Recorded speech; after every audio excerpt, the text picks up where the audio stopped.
right, so our next piece is looking at transformations from chapter 4.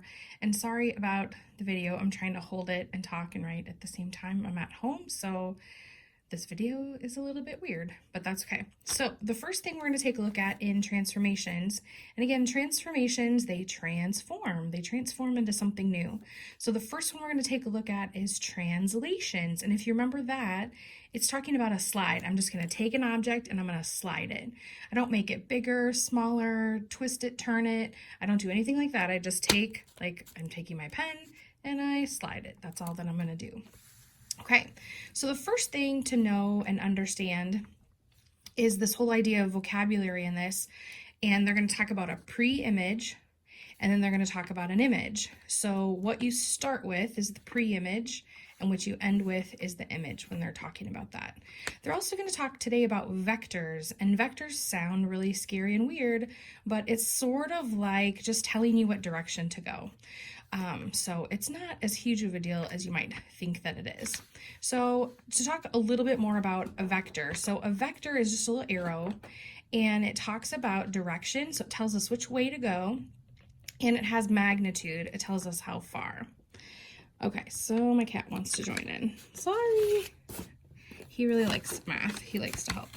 Okay, so in this vector, for instance, I have PQ, and sorry, I just screwed up. I don't need this huge dot here. It's just a line, like this little arrow here, PQ.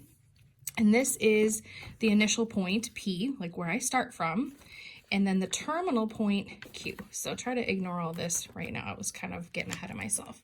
So just that arrow PQ, that's called a vector. So my initial point is P, it's where we started, and my terminal is Q.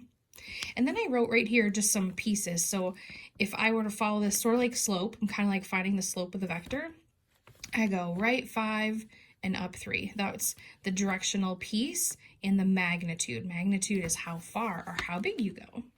So how I would name this is, first of all, vector PQ.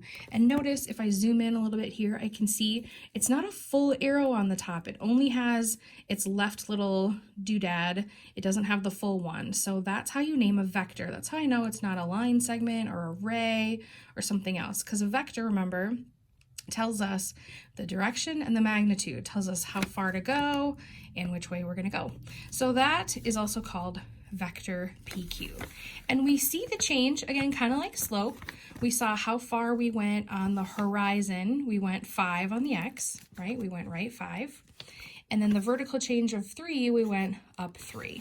So how I show that isn't in like a normal point. It's got like these little points on the end instead of it being like a rounded point that I would graph. This tells me that this is a vector. It's kind of like 2 little V's on the side. And the vector went 5, 3. 5 for the X and 3 for the Y. Okay, so let's take a look at an example of what that would look like.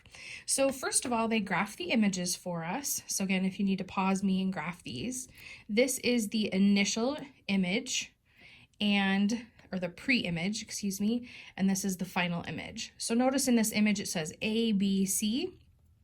And then in this image it says A prime, B prime, C prime. That little like slash up here, it kind of looks like a 1, is called a prime. And it just shows that I can see this is the initial or the pre-image, and then this is my new image. Okay, and what they want us to do for this is to write a vector or write a rule for what happens. So I want to see, like in A, how do I get from A to A prime? How do I travel? And if I travel 1, 2, 3, 4 on my horizon, so I went left 4, and I went up 1. So I went left 4 and up 1. So I would write my translation like this. So remember, this is the vector. I went left 4, up 1.